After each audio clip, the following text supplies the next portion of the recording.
Assalamualaikum adik-adik, hari ini kita belajar tentang buffer larutan penyangga. Larutan penyangga itu terbentuk jika ada asam atau basa lemah dengan garamnya atau dengan basa atau asam konjugasinya. Ini nomor 1, ada 5 soal yang bakal kita bahas hari ini, mudah-mudahan gampang dimengerti nantinya ya. Ini nomor 1, ini ada 1, 2, 3, 4, ada 4 larutan yang harus kita pilih di sini mana yang dapat membentuk larutan penyangga. Kuncinya adalah larutan penyangga itu selalu yang lemah sama yang garamnya ya. Jadi kayak misalnya, nah ini nomor 1 nih, 200 ml CH3 COOH 0,1 molar dengan 200 ml NaOH 0,1 molar. Ini nanti kalau begitu kita reaksikan, nanti yang tersisanya adalah yang kuat, yang ini berarti itu tuh nggak akan jadi buffer. Harus yang sebelah sini yang bersisanya. Oke, contohnya nomor 1. Sebentar, di kertas mana ya? Oke, nomor 1 ini CH3COOH. Nomor 1 ya. CH3COOH 0,1 molar dengan NaOH. Nanti hasil reaksinya bakal CH3COONa ditambah dengan H2O. Mula-mula bereaksi sama tebalnya. Oke, kita mulai. Di sini kan 200 ml dan 0,1 dikalikan aja ya. Jadi dapatnya 20 mmol. 20 mmol yang NaOH-nya ini juga sama 20 mmol. Karena koefisiennya sudah cocok ya, udah nggak perlu ada yang disetarakan, ini udah setara. Ini pas bereaksi pasti sama-sama 20 nih. Ini juga sama-sama 20, otomatis ini kan habis. Nah, kalau habis tuh nggak mungkin jadi buffer. Harus yang tersisa yang lemah baru bisa jadi buffer. Oke. Jadi soal nomor larutan nomor 1 itu tidak mungkin jadi buffer. Sekarang yang nomor 2 antara CH3COOH ditambah dengan NaOH, tapi ininya beda nih. 200 ml sama 0,2 molar, yang ini 200 ml sama 0,1 molar. Nih sebetulnya tidak harus dituliskan MBS nya kalau sudah paham pengertiannya. Ini kan kalau dikalikan jadinya 40 ya. Ini kalau dikalikan ditulis di sini deh. Yang ini jadinya 40 nih. Ini kalau dikalikan jadinya 20 kan.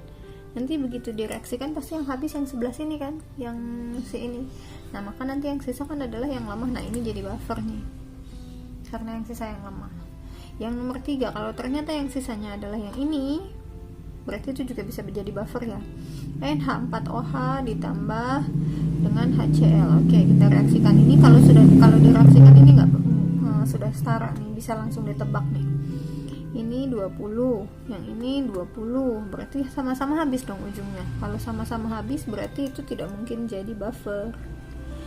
Yang ini 20, yang ini mana nih? Ini sama ini apa bedanya nih? Ini 0,1, yang ini 0,1. Oh, ini 0,01, sorry. Ini 0,1 berarti ini 20 ya. Ini 20, yang ini 2 nih. Berarti pas begitu direaksikan yang ini habis ya, yang kuat. Berarti yang sisanya adalah yang lemah. Karena yang sisa yang lemah itu pasti jadi buffer. Jadi yang jadi buffernya adalah nomor 2 dan nomor 4. Oke, begitu soal nomor 1. Sekarang masuk soal nomor 2. Dari data tersebut yang termasuk larutan penyangga. Larutan penyangga itu jika ditambahkan asam atau basa tuh pH-nya hanya berubah tapi sedikit, berubahnya sedikit aja. Nah, contoh soal nomor yang P nih.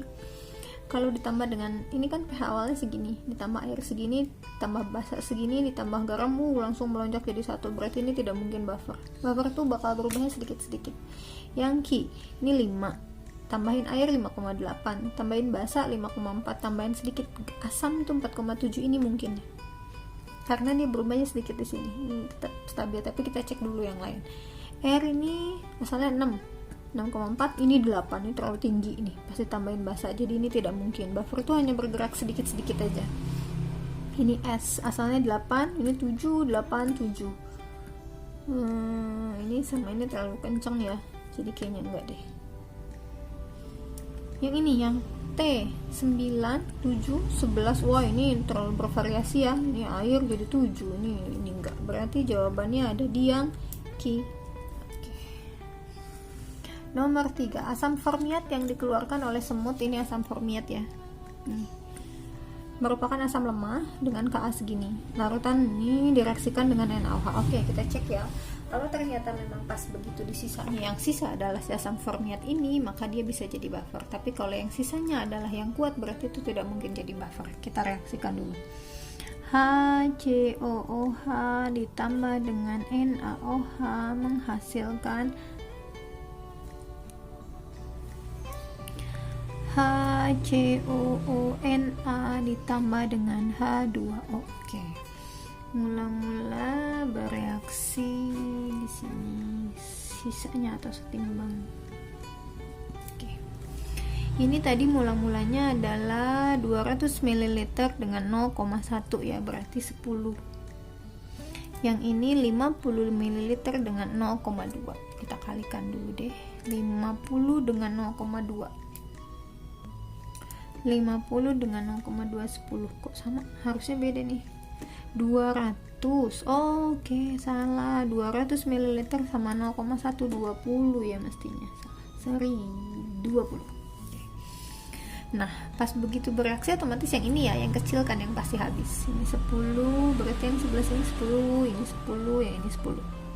Nah, nih, ini cocok nih. Yang bersisa adalah ini. Jadi karena yang bersisa adalah yang asam lemah, maka buffer kita bisa hitung di sini. Buffer apa? Buffer asam. Buffer asam tuh rumusnya begini. Ka dikali konsentrasi asamnya dikali garamnya. Oke, K-nya kan tadi sudah ada nih. 2 kali 10 pangkat min 4 dikali dengan konsentrasi asamnya yang ini ya 10, tapi dibagi volume dulu. Volumenya volume total 200 ditambah 50, 250. Kita masukkan 250 per lagi. Ini konsentrasi garamnya ini ya, ini garam nih. Garamnya ini 10 juga per 250 sama ini, boleh coret ya. Oke, jadi H plusnya adalah 2 kali 10 pangkat min 4, maka pH nya adalah ini jadi 4 min log 2. Nah, keterangannya ada ini, log 2 tuh 0,3, berarti 4 dikurang 0,3, jawabannya 3,7 yang ini. Begitu. Selanjutnya nomor 4, cairan tubuh manusia merupakan sistem penyangga H2CO. Nih, oke. Yang ditanya adalah maka nilai perbandingan konsentrasi. Oke, yang ditanya ini nih, konsentrasi ini dengan konsentrasi ini. Yang ditanya M apa nih? M asam sama M garamnya. Oke. Asam berarti pakai rumus yang asam. H plus sama dengan Ka dikali, nah yang ditanya ininya asamnya garamnya, tapi nanti garam asam garam. Oke. Ini karena di sini pH-nya 7,4 nih. Kalau pH-nya adalah 7,4 berarti H plusnya itu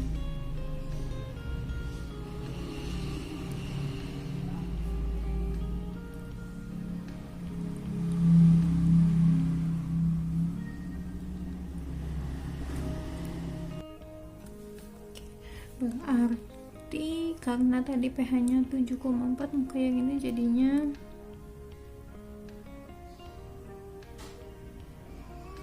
gitu ya. Oke.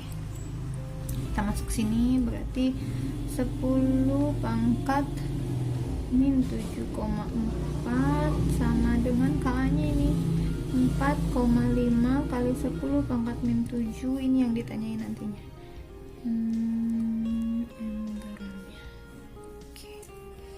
Berarti 10 pangkat min 7,4 per 4,5 kali 10 pangkat min 7 sama dengan Oke. Ini berarti 1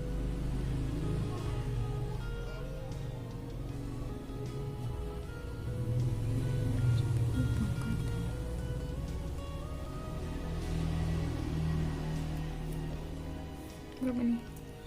0,4.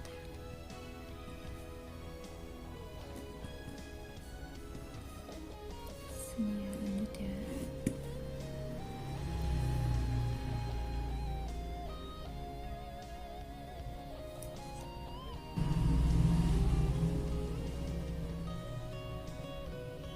Oke, tadi udah ya dapat ini, jadi 10 pangkat 0,4 per 4,5 sama dengan sama sekarang nih udah nih tinggal dibandingin, tapi ini harus dibikin jadi